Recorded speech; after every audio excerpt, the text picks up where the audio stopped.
চারপাশে খেজুর গাছ, তারপর এটা গ্রাম না, এটা মেঠো পথ, চারপাশে খেজুর গাছ, প্রচুর খেজুর গাছ, দুই পাশ দিয়েই খেজুর গাছ প্রচুর।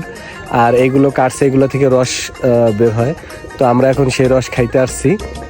এটা হচ্ছে লিটনের গ্রামের এলাকা।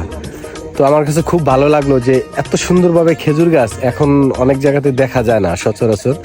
তো যশোরে এই জায়গাটার নাম সম্ভবত খেজুরা না কি যেন বলে, এই জায়গাতে আসছি আমরা রাতে রস খাওয়ার জন্য।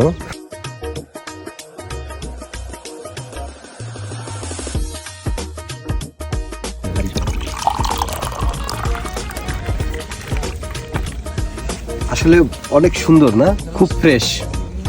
মাত্র পাচ্ছি গাছ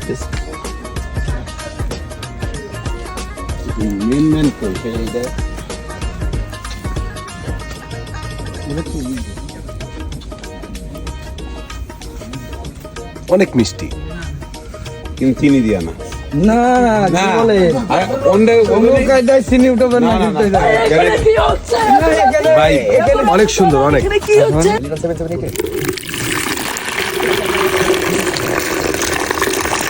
আসলে মামুন এত প্রকার দুষ্টামি করতেছিল যেটা বলার মতো না, যে ও যে কি পরিমাণ দুষ্ট আসলে আপনারা চোখে না দেখলে বিশ্বাস করবেন না।